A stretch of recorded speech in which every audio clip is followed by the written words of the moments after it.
dear guests. Good evening. Today I am going to present the story of my life. My life story is divided into 3 chapters. So by the way, let us quickly rush to the first chapter. I was born on 8th of November 1987 in a place called Lucknow. It is the capital of Uttar Pradesh and also the city of kebabs. Since I was the only child present at that time in my whole clan, I was the beloved of my grandfathers, my uncles, my aunts, and especially my parents. But when I was 5 or 6, I was unhappy. Can anybody guess the reason for this? You are not alone. Sorry? Siblings. Bingo. I did not have a sibling. Every evening I used to peek through the window and look at kids playing with their own brothers and sisters. I used to feel sad. Sometimes I had to barge into their homes and ask the children to play with me. My grandmother used to take me to the neighbor's house and ask them, please, isko bhi khilao. So one day I went to my parents and told them that I want a brother or a sister for me. If I get a brother, I will play cricket with him. And if I get a sister, I will play badminton with him. Because by then I had understood that boys are very good in cricket while girls have their expertise in badminton. So when I was 7, my wish got fulfilled. I was handed a baby on my shoulders and was told that this is your baby brother. I was elated. The elation I felt at that time has no comparison. But looking at the size of the baby, I was slightly amused. I wondered, when am I going to play cricket with him? After a while, son, my father replied, well, now my brother has grown into a full adult, and he has graduated from being cute to becoming handsome, and yes, more handsome than me. Now let us go to the second chapter, transfer. My father works in Canada Bank. My mother is a homemaker. So as a consequence, we used to get transferred every 2 to 3 years. As a kid, I always used to view this fact that every time I made some good friends, I have to part with them and make some new ones. Adjust to new environment and understand new ways and cultures. But now I realize that whatever happens, happens for the good.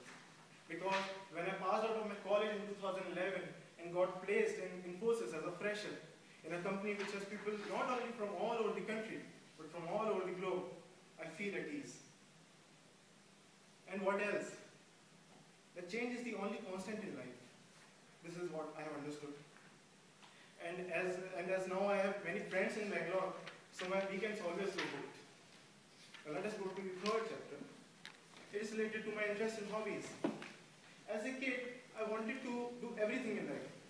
I wanted to be a carpenter, as well as a banker, a doctor, as well as an engineer. But when I grew up, I realized in order to achieve all these aims, I either have to become an imposter or an actor.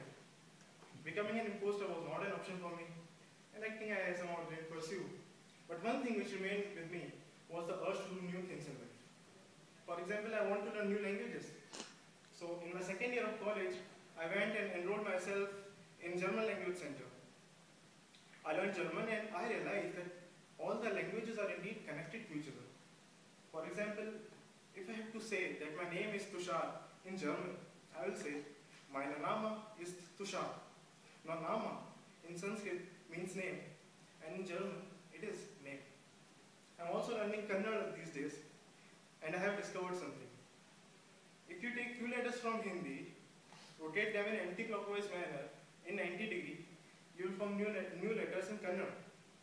For example, you take dha in Hindi, rotate it in anti-clockwise manner. Okay, for you it is like this. And you will make va in Kannada. I hope I am not bluffing my friends who know Kannada, but this is what I have found out. I also have an interest in music. So when I was in college, I learned to play guitar. By the 4th year, we formed a band. We played in many institutions. We won laurels and also had a share of failures too. And now, I want to be a good speaker. For that, I have enrolled myself into Toastmasters Club, where I'll be learning the nuances of speech, listening, leadership, and also how to criticize someone constructively. So these were the 3 chapters from my life. I hope to narrate few more chapters in the later speeches I give. Before parting, I want to recite few lines from the poem of Robert Frost, which is related to the journey of my life and also to the lives of many others present here, that the woods are lovely, dark and deep, but I have promises to keep, and miles to go before I sleep, and miles to go before I sleep. Over to you.